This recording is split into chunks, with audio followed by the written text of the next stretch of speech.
बच्चे इस वीडियो को नहीं देख पाए हैं तो इसको आप देखिएगा कि क्या चीज परिमाप होती है। शायद वीडियो आप सभी को दिखाई दे रहा होगा। Yes sir. Yes sir. Yes sir. अब यस सर नहीं कहना, ये आवाज को सुनना है जो बोल रहे हैं वहां पे।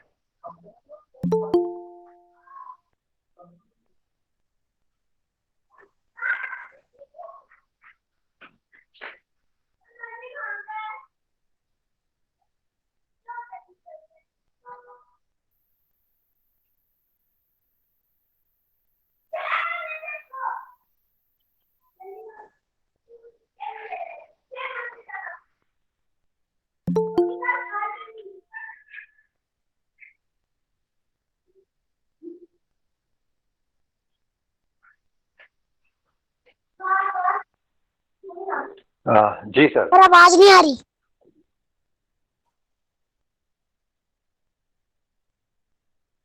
ओके, यहाँ तक बच्चों ने ये सारी चीजें देखी होंगी। जी सर। बच्चों ने ये सारी सारी चीजें देखी होंगी। जी सर। ओके ओके, और अब मैं जो सर ने बताया था उसी चीज को आपको यहाँ पर रिप्रेजेंट करना चाह रहा हूँ कि क्या सर ने बात करी थी परिमाप के बारे में और क्षेत्रफल के बारे में। उम्मीद है सभी को ये स्क्रीन विजिबल होगी। जी sir. Yes sir. Yes sir. Yes sir. ये देखिएगा, यहाँ पे मैंने सबसे पहले बात की है आयत की, कि आयत क्या चीज होती है।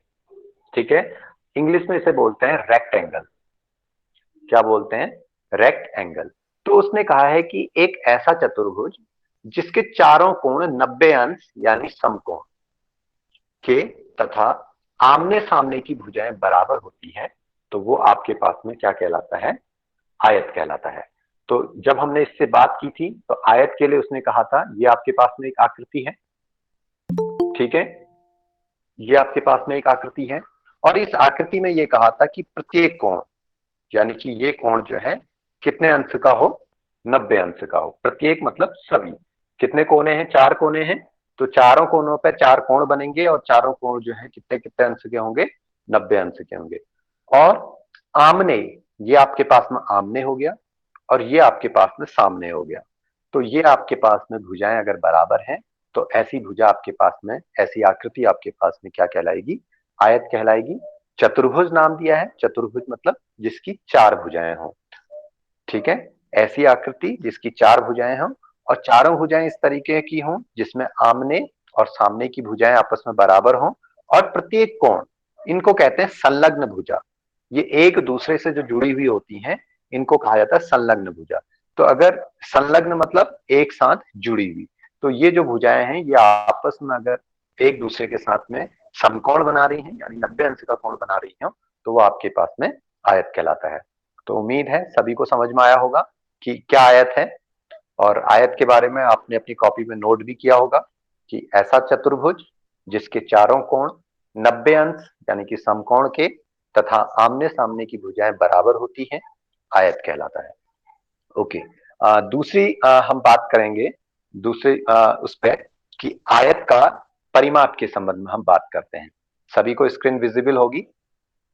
Yes sir. तो यस आयत के सर। परिमाप के बारे में जब हम बात करते हैं कि परिमाप होता क्या है, जैसा भी सर ने बताया था कि परिमाप जब हम शब्द को लिख रहे हैं तो परिमाप शब्द को अगर जब मैं 2 भागों में तोड़ूं तो ये आपके पास में परि और माप 2 शब्दों में टूट जाता है। और परि का मतलब होता है चारों ओर। परि का मतलब होता है चारों ओर और माप का मतलब होता है नापना। चारों ओर नापना। कोई भी आकृति है, कोई भी आपके पास में आकृति है, चाहे वो 4 भुजाओं वाली हो, चाहे वो 3 भुजाओं वाली आकृति हो, चाहे वो 5 भुजाओं वाली आकृति हो, कितनी भी भुजाओं वाली वो आकृति हो, अगर उसका परिमाप निकालना है तो एक कोने से आप चलेंगे और उस कोने तक आप जब वापस पहुंचेंगे तो ये नापना कहलाता है और इसी चीज को हम कहते हैं परिमाप। तो समझते हैं इसके बारे में परिमाप क्या है।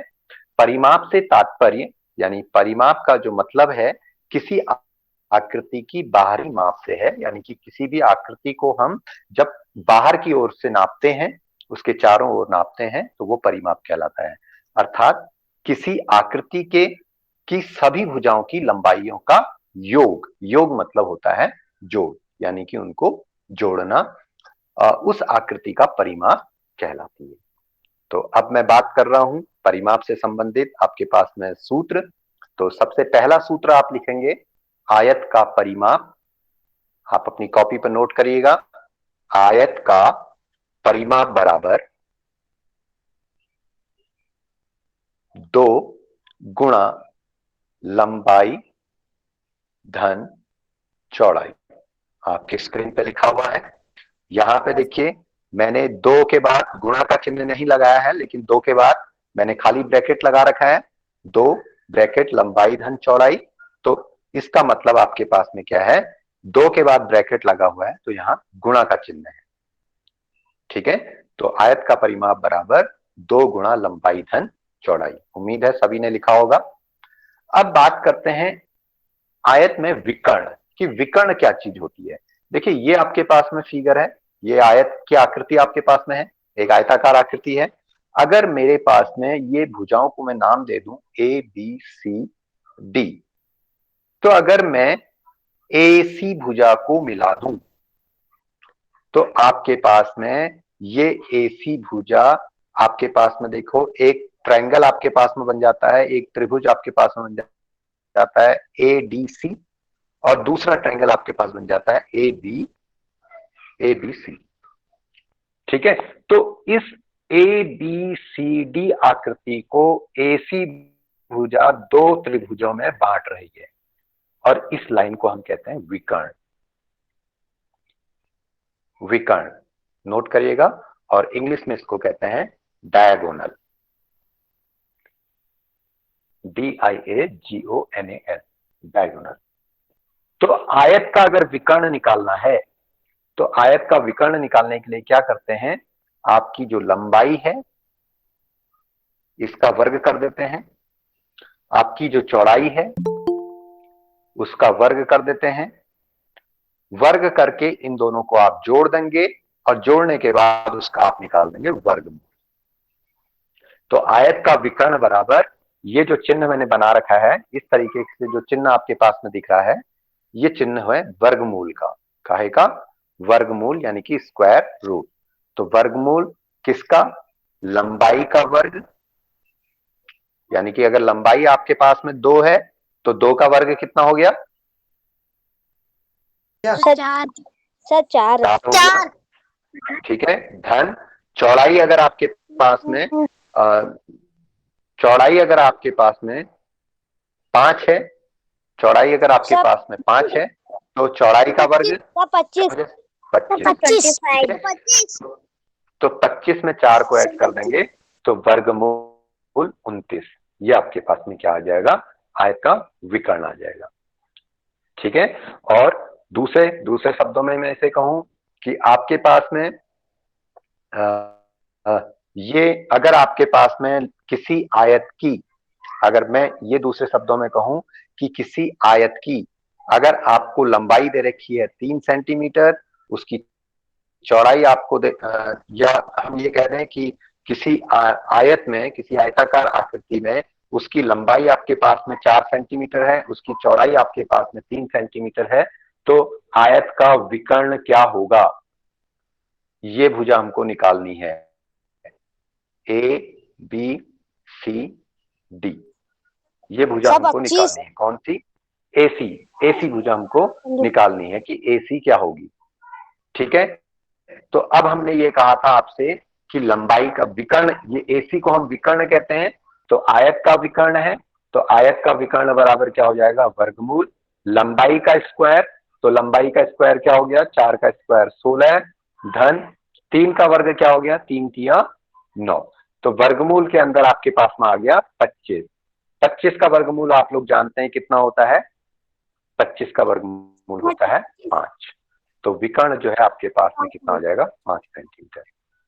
तो वर्गमूल आपको निकालने आते हैं, जैसे हमें 25 का वर्गमूल निकालना है तो वर्गमूल निकालने के लिए इसी तरीके से अभाज्य गुणनखंड करेंगे, 5 पंजे 25 और 5 कम 5, तो यानी कि 25 को हम लिख सकते हैं 5 गुणा 5, और अगर वर्गमूल हमने निकालना है 25 का, तो 25 का वर्गमूल बराबर क्या होगा, वर्गमूल के अंदर 5 गुणा 5, और ये आपके पास में क्या हो गया कि 5 की घात कितनी हो गई, 2, और यहाँ पे आपके पास में इसको इधर लेके जाएंगे तो ये 1/2 हो जाएगी, 2 से 2 कट जाएगा, 5 की घात 1, 5 की घात 1 बराबर 5, 5 एक बार गुणा हो रहा है, 5 की घात 1 का मतलब हो गया 5 एक बार गुणा हो रहा है, तो बराबर आपके पास में क्या आ गया, 5। तो उम्मीद है सभी को समझ में आ रहा होगा, और इन फॉर्मूलों को अपनी कॉपी पर लिख लीजिएगा। आयत का परिमाप बराबर 2 गुणा लंबाई धन चौड़ाई, और दूसरा सूत्र आप लिखिएगा, आयत का विकर्ण बराबर वर्गमूल लंबाई का स्क्वायर, यानी लंबाई का वर्ग, लंबाई की घात 2 धन चौड़ाई की घात 2। ओके, अगली बात करता हूं मैं, इसी में मैं अगली बात यह करता हूं कि अगर आपको आयत का परिमाप दिया है और आयत की चौड़ाई दे रखी है, तो आपको लंबाई निकालनी है। तो लंबाई कैसे निकालेंगे, तो लंबाई के लिए भी आपके पास में सूत्र हो जाएगा कि आयत की लंबाई बराबर परिमाप, और ये चौड़ाई, ये 2 कहां से आया, 2 गुणा कर रहा था तो इधर चला जाएगा तो 2 भाग कर देगा, तो परिमाप बट्टे 2 हो गया, और यहां चौड़ाई आपके पास में है तो इस चौड़ाई को उधर भेज देंगे, तो ये चौड़ाई क्या बन जाएगी, ऋण चौड़ाई। तो लंबाई बराबर, अगर आपको परिमाप दिया है, आपको चौड़ाई दे रखी है, तो आपको आयत की लंबाई निकालनी है, तो लंबाई निकालने के लिए सूत्र आपके पास में हो जाएगा परिमाप बट्टे 2 ऋण चौड़ाई। परिमाप बट्टे 2 अलग से है, ऋण चौड़ाई अलग से है। तो लिखा होगा सभी ने। अगर इसी तरीके से आपको आयत का परिमाप दे रखा है, आयत की लंबाई दे रखी है, चौड़ाई निकालनी है, तो चौड़ाई निकालने के लिए सूत्र आपके पास में हो जाएगा चौड़ाई बराबर परिमाप बट्टे 2 ऋण लंबाई।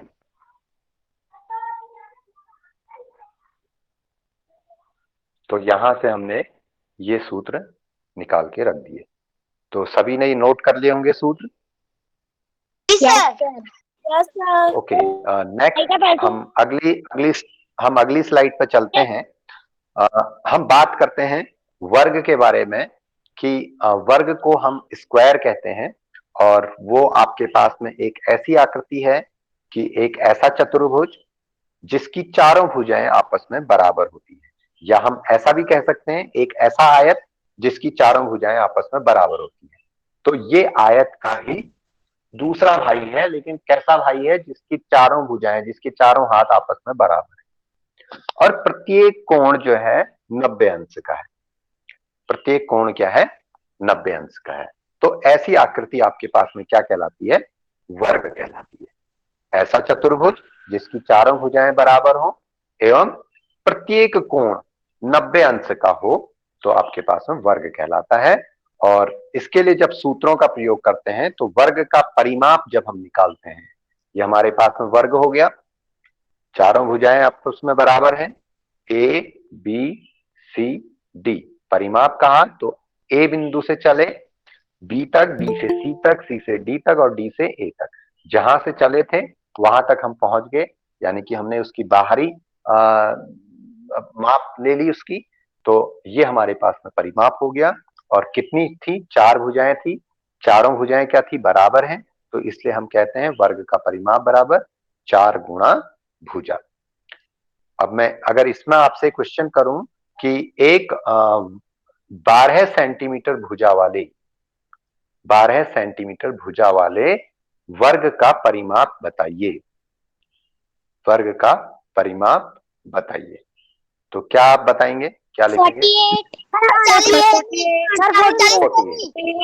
48। Very good. वर्ग का परिमाप बराबर, आपने फॉर्मूला लिखा है, देखो 4 अपनी जगह पे ही रहेगा, गुणा, अब भुजा की जगह पर आपने क्या लिख देना है, 12 लिख देना है, और ये आपके पास में सेंटीमीटर में है, ठीक है। तो 12 से 4 को गुणा कर दिया, तो 12 चक्को 39 सेंटीमीटर। और जिसको अगर पहाड़ा नहीं आता है, तो ये देखिए 4 से 2 को गुणा किया तो 4 दूना 8, 4 से 1 को गुणा किया तो 4 एकम 4। ठीक है, अब कैसे हम लिख रहे हैं, किस तरीके से लिख रहे हैं, 4 गुणा 12 हम कर रहे हैं, तो देखो 4 से हम इकाई वाले स्थान को गुणा कर रहे हैं, तो इकाई के स्थान पर हम डिजिट को लिखेंगे। 4 दूना 8 कहा तो इकाई के स्थान पर।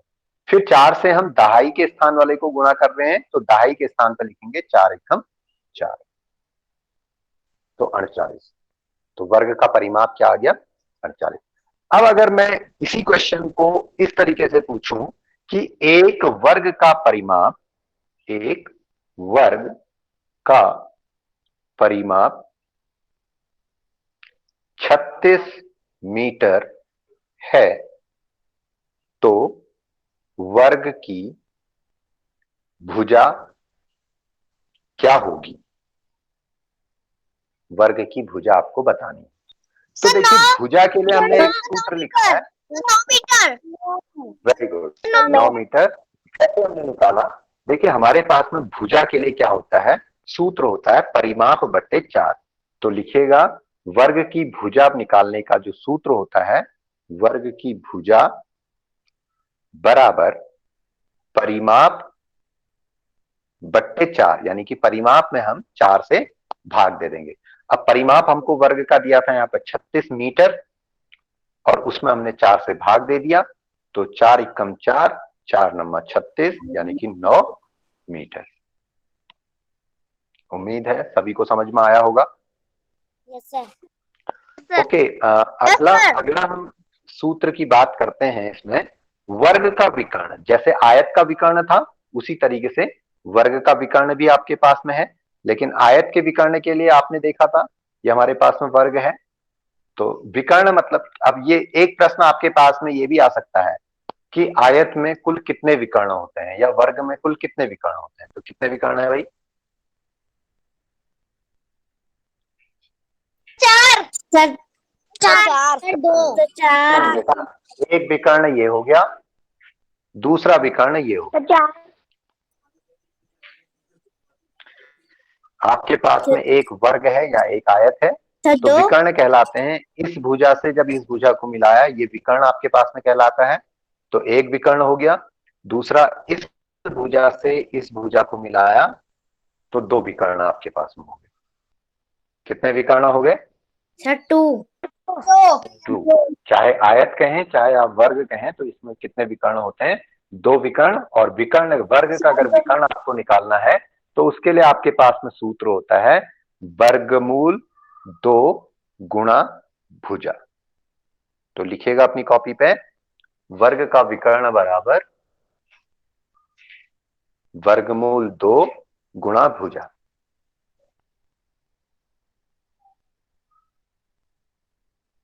ठीक है, तो अब आपने क्या करना है, भुजा, जैसे अगर आपसे कहा कि एक वर्ग की भुजा 5 सेंटीमीटर है, तो वर्ग का विकर्ण बताइए। तो विकर्ण बराबर आपके मालूम है √2 गुणा भुजा, यानी कि दो वर्गमूल 2 गुणा भुजा होता है, तो वर्गमूल 2 की जगह पे वर्गमूल 2 और गुणा भुजा की जगह पे 5। Sir 10 √2 into no no √2 into 5, √2 अलग है, 5 अलग है। ठीक है, √2 की जब वैल्यू आप निकालेंगे तो 1.32 समथिंग ये आपके पास में वैल्यू आएगी। ठीक है, तो यानी कि √2 छोटा है। तो अगर ये √5 होता, अगर ये वर्गमूल 2 गुणा वर्गमूल 5 होता, तब तो हम इसको कह सकते थे वर्गमूल 10, तब हम वर्गमूल 10 कह सकते थे। लेकिन अब हमारे पास में है वर्गमूल 2 गुणा 5, तो ये आप इसको चाहें तो ये भी लिख सकते हैं 5√2। 5 को हमने पहले लिख दिया, और इनटू का चिन्ह अपने आप अंडरस्टूड है कि इनके बीच में कोई चिन्ह नहीं है, तो यहाँ पे गुणा का चिन्ह है वर्गमूल 2। तो ये आपके पास में इसका फॉर्मूला है। तो वर्ग का विकर्ण निकालने का ये फॉर्मूला था। तो दूसरा, अब मैं बात करता हूं क्षेत्रफल से संबंधित। अभी तक हमने परिमाप के बारे में पढ़ा था, आयत का परिमाप पढ़ा, वर्ग का परिमाप पढ़ा, और अगर आपको परिमाप दिया है, लंबाई कैसे निकालेंगे ये पढ़ा था हमने। परिमाप दिया है और हमको लंबाई दे रखी है, चौड़ाई कैसे निकालेंगे ये सूत्र हमने पढ़ा है। और अब हम बात करते हैं क्षेत्रफल की, कि क्षेत्रफल क्या होता है। देखिए यहाँ पे मैंने कुछ आकृतियां दिखा रखी हैं, क्या ये विजिबल है? Yes sir. Yes sir. पहली आकृति कौन सी है? आयत। आयत। पहली आकृति क्या है? अब देखो मैंने यहाँ पे इस आकृति को दिखाया है और ये आकृति पूरी भरी हुई आकृति है। भरी हुई आकृति का मतलब देख लो, पूरा स्थान जो है, जो हमने आयत बनाया है वो नीले रंग से दिखा रहा है। सबको दिख रहा होगा नीला रंग? Yes sir. जी सर। तो उसने कहा कि क्षेत्रफल क्या होता है। क्षेत्रफल क्या होता है? क्षेत्रफल किसी आकृति द्वारा घेरा हुआ स्थान, उसका क्षेत्रफल कहलाता है। यानी कि ये आयत, आयत को ये समझ लीजिए अपनी कॉपी का एक पन्ना। अपनी कॉपी का एक पन्ना अगर आप निकाल देंगे, उसमें लंबाई है, उसमें चौड़ाई है, और निकाल के आपने एक जगह पे रख दिया, एक टेबल पे आपने रख दिया, तो टेबल पे देखो वो उतनी जगह घेर रहा है। या आप कैसे पता लगा सकते हैं कि ये कितनी जगह घेर रहा है? आप अपने कमरे पर लाइट जलाएंगे और लाइट के नीचे से अगर उस पेपर को रख दें या अपनी कॉपी को रख दीजिए, तो उसकी जो परछाई बन रही है नीचे, वो उतनी जगह घेर रही है। क्यों? क्योंकि उस जगह पर लाइट नहीं पड़ रही है। अगर लाइट पड़ती तो नीचे भी दिखाई देता। ठीक है, तो उस एरिया में, उस जगह में रोशनी नहीं पड़ रही है, तो इसका मतलब वो उतना स्थान घेर रही है, उतना जगह घेर रही है। तो उस जगह घेरने को हम कहते हैं क्षेत्रफल, कि उसने जितना जगह, जितना स्थान, स्थान जगह, इनको हम दूसरे शब्दों में भी कहते हैं क्षेत्र। जितना वो क्षेत्र घेर रहा है वो उसका क्षेत्रफल कहलाता है। अब कितना क्षेत्र घेर रहा है भाई? तो उस आकृति की लंबाई, उस आकृति की लंबाई और उस आकृति की चौड़ाई के बराबर वो स्थान को घेर रहा है। इसी तरीके से अगर वर्ग की बात करें तो इसमें इसकी जो भुजाएं हैं उसकी भुजा के बराबर। इसी तरीके से अगर मैं अगली आकृति के बारे में करूं बात, तो ये आपके पास में त्रिभुज है, तो ये इसकी जितना स्थान ये घेर रही है वो उसका क्षेत्रफल है। ठीक है, तो मैं बात करता हूं कि अगर मुझे आयत का क्षेत्रफल निकालना है, अगर मुझे आयत का क्षेत्रफल निकालना है, तो मैं उसके लिए कौन से सूत्र का प्रयोग करता हूं? तो देखिएगा, मेरे पास में लंबाई है, मेरे पास इसकी चौड़ाई है, तो आयत का क्षेत्रफल बराबर मेरे पास में क्या हो जाएगा? आयत का क्षेत्रफल बराबर लंबाई गुणा चौड़ाई। सर उम्मीद है सभी ने अपनी कॉपी में ये नोट कर लिया होगा, सभी ने अपनी कॉपी में नोट किया होगा। आयत का क्षेत्रफल बराबर लंबाई गुणा चौड़ाई। ठीक है, ये सभी ने किया? Yes sir. Yes sir. Okay okay. अब देखिए यहां से मैं एक बात और करना चाहता हूं। अगर आपको क्षेत्रफल दिया है, आपको लंबाई दे रखी है, तो चौड़ाई आपको निकालनी है, आपको चौड़ाई निकालनी है। तो चौड़ाई निकालने के लिए सूत्र क्या हो जाएगा? चौड़ाई बराबर क्षेत्रफल, यानी कि आयत का जो क्षेत्रफल दिया है, बट्टे लंबाई। दूसरा सूत्र लिखिएगा इसी में, चौड़ाई बराबर आयत का क्षेत्रफल बट्टे लंबाई। और अगला सूत्र इसमें लिखिएगा, अगर आपको आयत का क्षेत्रफल दिया हुआ है, आयत का क्षेत्रफल आपको दिया हुआ है, आयत की चौड़ाई आपको दे रखी है और लंबाई आपको निकालनी है, तो लंबाई बराबर क्या हो जाएगा? क्षेत्रफल बट्टे क्षेत्रफल बट्टा चौड़ाई। चौड़ाई। ठीक है, और चौड़ाई निकालनी है तो आयत का क्षेत्रफल बटे लंबाई। तो ये 3 फॉर्मूले इसके साथ में है। मैं बात करता हूं वर्ग की। वर्ग में उसकी लंबाई उसके चौड़ाई के बराबर होती है, तो इसलिए हम लंबाई चौड़ाई ना कह के वहां पे कह देते हैं भुजा।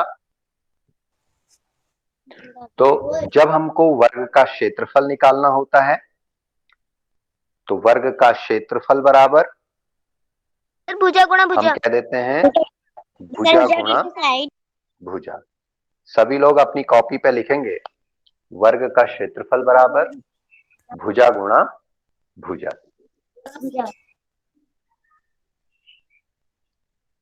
ठीक है। और अगर ये तो अगर अगर आपसे ये कहा जाए कि मैं इस क्वेश्चन में ये कह देता हूं कि दिए गए चित्र में वर्ग की भुजा 5 सेंटीमीटर है, तो वर्ग का क्षेत्रफल क्या होगा? वर्ग का सेंटीमीटर है तो क्षेत्रफल क्या होगा? 25 25 क्या सेंटीमीटर। घन सेमी। सेंटीमीटर। सर वर्ग सेंटीमीटर। वर्ग सेंटीमीटर। अब ये मुझे बताओ कि घन सेंटीमीटर वाले कितने बच्चे हैं? पांडे जी नोट करिएगा, घन सेंटीमीटर वाले कितने बच्चे हैं? क्षेत्रफल 25 घन सेंटीमीटर होगा। और कितने बच्चे ऐसे हैं जो ये कह रहे हैं कि 25 वर्ग सेंटीमीटर इसका क्षेत्रफल होगा?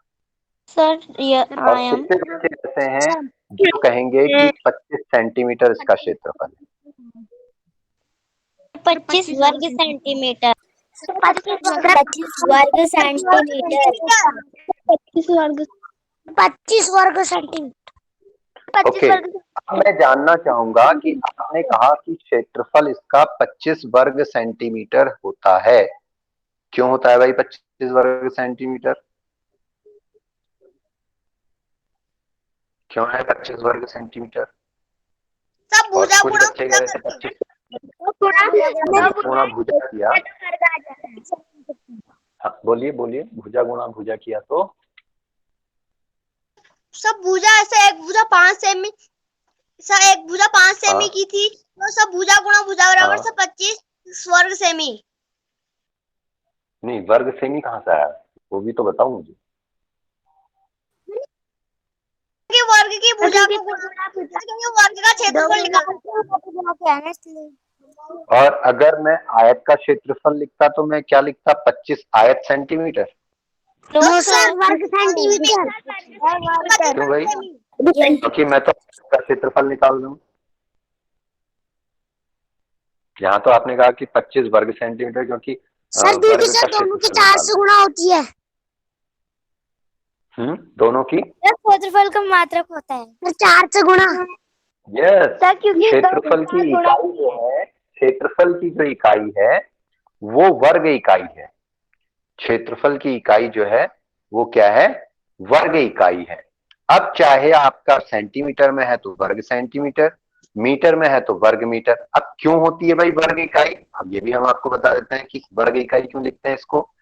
आप ये देखिएगा कि ये आपके पास में अगर एक 3 सेंटीमीटर लंबा और 2 सेंटीमीटर चौड़ा आपके पास में ये एक आयत है, तो 3 सेंटीमीटर लंबा मतलब इसके 1-1 सेंटीमीटर के 3 खाने बन गए।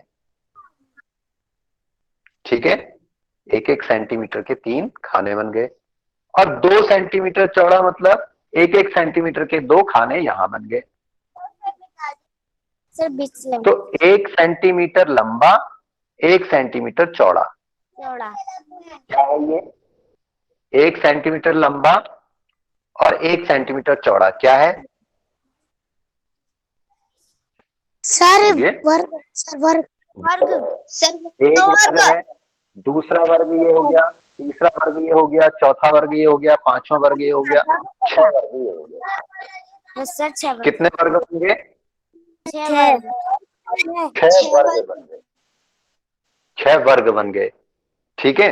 अब उसके बाद 6 वर्ग बने। अब जब हम क्षेत्रफल की बात करते हैं तो हमारे पास में 3 सेंटीमीटर है और गुणा 2 सेंटीमीटर है। ठीक है, तो 3 दूना 6, 3 दूना 6, किस में थे ये? सेंटीमीटर में थे। 6 क्या आया? 6 क्या बने इसके अंदर? खाने। ये खाने क्या है? वर्ग हैं, तो इसलिए 6 वर्ग सेंटीमीटर, ये इसके लिए इकाई आई।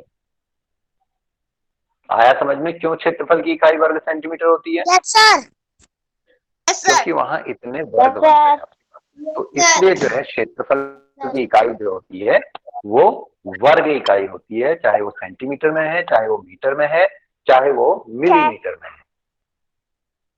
ठीक है, अब हम बात करते हैं त्रिभुज के क्षेत्रफल की। ये आपके कोर्स में नहीं है, लेकिन फिर भी मैं आप लोगों को बता देता हूं कि त्रिभुज का अगर क्षेत्रफल निकालना है किस तरीके से निकालेंगे। त्रिभुज के परिमाप के बारे में अभी सर ने उस वीडियो में बात कर रखी है। परिमाप के लिए आपसे कहा है कि इसमें जितनी भुजाएं हैं उन भुजाओं को आपस में जोड़ देंगे, 1 भुजा, 2 भुजा, 3 भुजा, तो ये इसका परिमाप निकल जाएगा। अगर ये 3 सेंटीमीटर है, ये 4 सेंटीमीटर है, ये 2 सेंटीमीटर है, तो इसका परिमाप अगर आपको निकालना है तो कितना होगा? Sir 9 centimetre, 9 centimetre, 9 centimetre. और परिमाप की जो इकाई होती है वो सेंटीमीटर हो गया। ठीक है, उसकी जो इकाई होगी तो आपको दे रखी है, सेंटीमीटर में दिया है तो सेंटीमीटर, मीटर में दिया है तो मीटर, उसमें आप क्योंकि सीधे सीधे जोड़ रहे हैं। हम बात करते हैं इसके क्षेत्रफल की। तो क्षेत्रफल होता है इसका 1/2 गुणा, ये चीज इसकी आधार कहलाती है, इसको कहते हैं आधार यानी कि बेस। और इसमें जो है ये जो इसका पीक पॉइंट है, यहां से एक सीधी लाइन जो है नीचे डाल देते हैं इस आधार पर, इसको कहते हैं ऊंचाई, इसको कहते हैं ऊंचाई। तो 1/2 गुणा आधार गुणा ऊंचाई, ये जो है त्रिभुज का क्षेत्रफल होता है। त्रिभुज का क्षेत्रफल बराबर क्या होता है? अगर त्रिभुज का क्षेत्रफल हमको निकालना है तो त्रिभुज का क्षेत्रफल बराबर 1/2 गुणा ऊंचाई, 1/2 गुणा आधार गुणा ऊंचाई। ऊंचाई। ठीक है, तो इस तरीके से आप इसको निकालते हैं। अब देखिए, अगर त्रिभुज में आपको ये 3 सेंटीमीटर दिया है, ये 4 सेंटीमीटर आपको दिया है, ये 5 सेंटीमीटर दिया है, तो आप कैसे ऊंचाई निकालेंगे? तो आपने क्या करना है, इसमें से आपने एक लंबी सी रेखा यहां आधार पे खींच देनी। ठीक है, तो आधार पे खींच दी तो अब क्या हो गया, यहां पर आपके पास में एक समकोण त्रिभुज बन गया।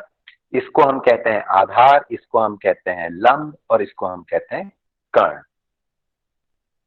ठीक है, तो इन दोनों को आप इसको आप इसका वर्ग कर देंगे, ये वाली भुजा का वर्ग कर देंगे, और वर्ग करके उनको जोड़ देंगे। जोड़ने के बाद जो रिजल्ट आता है उसका वर्गमूल निकाल देंगे, तो वर्गमूल निकालने का जो आएगा वो आपके पास में ये भुजा हो जाएगी। तो ये भुजा हो जाएगी, तो 1/2 गुणा आधार गुणा ऊंचाई। आधार फिर पूरा लेंगे, अगर ये 4 सेंटीमीटर है तो आपने यहां से इसमें लाइन डाली थी तो इसका आधा कर दिया, तो ये आपके पास में 2 सेंटीमीटर बच गया। ये आपके पास में 3 दिया था, तो 2 का स्क्वायर आपके पास में हो गया 4, 3 का स्क्वायर आपके पास में हो गया 9। अब इन दोनों इसमें आपने क्या किया, इसको, क्योंकि ये हमारी सबसे बड़ी भुजा होती है भाई त्रिभुज की, त्रिभुज में ये हमारे पास में सबसे बड़ी भुजा होती है। जैसे हमारे पास में ये एक समकोण त्रिभुज है, समकोण त्रिभुज मतलब इसमें एक कोण आपके पास में 90 अंश का बना है, तो ये भुजा जो है इसको हम कर्ण कहते हैं। तो ये सबसे बड़ी भुजा होती है। तो ये बड़ी भुजा होने के कारण हम क्या करते हैं कि ये जो भुजा होगी आधार बेस, ये इसकी ऊंचाई, इसको हम लंब कहते हैं। ठीक है, इसको हम लंब कहते हैं। इनको आप जोड़ेंगे, इनका वर्ग करके आप जोड़ेंगे, तो जोड़ने के बाद में जो आपके पास में रिजल्ट आएगा वो इस भुजा का वर्ग होगा। ठीक है, तो अब आपने क्या करना है, ये बड़ी भुजा ये आपको दे रखी है, ये आपको दे रखी है, आपने ये भुजा निकालनी है, तो इस भुजा का वर्ग कर देंगे। हमने कहा था ये भुजा हमारे पास में 3 है, तो 3 का वर्ग हो गया 9। ये भुजा हमारे पास में 2 हो गई, 2 का वर्ग हो गया 4, इसमें से घटा दोगे तो 9 में से 4 घटा दिया, आपके पास में आ गया 5। तो ये आपके पास उसका आप वर्गमूल निकाल देंगे, तो ये जो लंब आप कह रहे थे ये आपके पास हो गया वर्गमूल 2। अब आप त्रिभुज का क्षेत्रफल निकाल सकते हैं। क्षेत्रफल कैसे निकालते हैं, 1/2। अब आधार आपके पास में, यहाँ पर आपने 2 लिया था तो यहाँ 4 लेंगे, क्योंकि आधार आपके पास में पूरा ये है, आधार गुणा ऊंचाई, 1/2 गुणा आधार गुणा ऊंचाई। तो उम्मीद है सभी को समझ में आया होगा। और हमारे पास में जो ये इसका अगला क्षेत्रफल से संबंधित सूत्र था, ये मैंने आपको नोट कराए थे। आयत का क्षेत्रफल बराबर लंबाई गुणा चौड़ाई। आयत की अगर लंबाई निकालनी है तो क्षेत्रफल बट्टे ऊंचाई, और आयत की अगर चौड़ाई आपको निकालनी है तो क्षेत्रफल बट्टे लंबाई। वर्ग का क्षेत्रफल निकालना है तो भुजा गुणा भुजा, और वर्ग का अगर क्षेत्रफल आपको दिया है, भुजा आपको निकालनी है, तो भुजा बराबर क्या हो जाएगा, क्षेत्रफल का आप वर्गमूल निकाल देंगे। तो ये आपके पास में आज के आयत से संबंधित आपके लिए फॉर्मूले थे, जिनको आप लोगों ने किया, और उम्मीद है कि आपने ये सारे क्वेश्चंस किए होंगे।